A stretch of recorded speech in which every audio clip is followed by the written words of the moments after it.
നമസ്കാരം. നരിവേട്ട എന്ന് പറഞ്ഞൊരു ചിത്രം തിയേറ്ററുകളിൽ അത്യാവശ്യം നല്ല വിജയം നേടിക്കൊണ്ടു പോകുന്നു. പക്ഷെ ആ ചിത്രത്തിലെ ഏറ്റവും അധികം വിജയിച്ചത് അതിലെ പാട്ടാണ്. ആ പാട്ട് പാടിയത് ഹിരൺദാസ് മുരളി, വേടൻ എന്ന് പറയുന്ന റാപ്പർ ആയ ഹിരൺദാസ് മുരളിയാണ്. അതിൻ്റെ ജെക്സ് ബിജോയുടെ സംവിധാനത്തിലാണ് വന്നിരിക്കുന്നത്. തിയേറ്റർ വിസിറ്റൊക്കെ നടത്തി കഴിഞ്ഞപ്പോഴത്തേക്കും എല്ലാവർക്കും കേൾക്കേണ്ടത് വേടൻ്റെ പാട്ടുകൾ, അതായത് ഹിരൺദാസിൻ്റെ പാട്ടുകൾ തന്നെയാണ്. പാട്ട് ഇതിലും ഉണ്ടൊരു പാട്ട്, അതിൽ നമുക്ക് മറ്റേ കടലമ്മയുടെ പാട്ട് പറയും പോലെ തന്നെ നല്ലൊരു ഫീലുള്ള പാട്ട് തന്നെയാണ് ഇതിലും വന്നിരിക്കുന്നത്.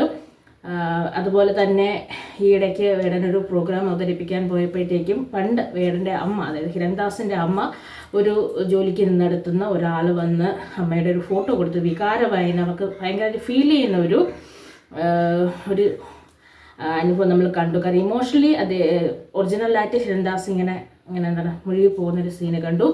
അങ്ങനെ ഒരു മകൻ്റെ വിജയത്തിന് ഒരുപാട് ആഗ്രഹിച്ച അമ്മ വിട്ടുപോയി, ഇപ്പം കൂടെ ഇല്ല. എങ്കിലും വേറൊരു ലോകത്ത് നിന്ന് ഈ വിജയങ്ങളെല്ലാം കാണുന്നുണ്ടായിരിക്കും. പക്ഷെ അങ്ങനെയെങ്കിലും ഉള്ള അങ്ങനെയുള്ള പശ്ചാത്തലത്തിലൊക്കെ വളർന്നവർ നമുക്കറിയാം, ഇടയ്ക്ക് അനുഭവിച്ചു പോയ അല്ലെങ്കിൽ ഇടയ്ക്ക് വിട്ടുപോയ ചില കാര്യങ്ങളിൽ നിന്നൊക്കെ പരിപൂർണമായും മാറി നിൽക്കേണ്ട ആവശ്യമുണ്ട്. കാര്യം ഒരു അമ്മ എത്രത്തോളം ആഗ്രഹിച്ചിരിക്കണം ഒരു മകൻ്റെ ഇത്രയും വലിയൊരു വിജയത്തിന്.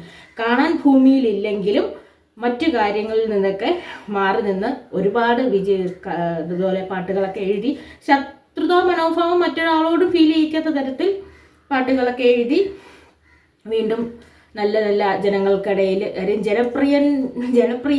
ജനപ്രീതി പോകാൻ വലിയ നേരമൊന്നും വേണ്ട. അതുകൊണ്ട് തന്നെ അതൊക്കെ നിലനിർത്തിക്കൊണ്ട് പോകാൻ പറ്റട്ടെ. എന്തായാലും നരിവേട്ടയിലെ സോങ് വളരെ വളരെ നല്ല പാട്ടാണ്. അതുപോലെ ഇനിയും ഒരുപാട് മലയാള ചിത്രങ്ങളിൽ നല്ല നല്ല പാട്ടുകൾ വരട്ടെ, നല്ല നല്ല റാപ്പ് സോങ്ങുകൾ തയ്യാറാക്കട്ടെ. ആരെയും വേദനിപ്പിക്കുന്ന തരത്തിലേട്ടായി മാറരുത് എന്ന് മാത്രമേ ഉള്ളൂ.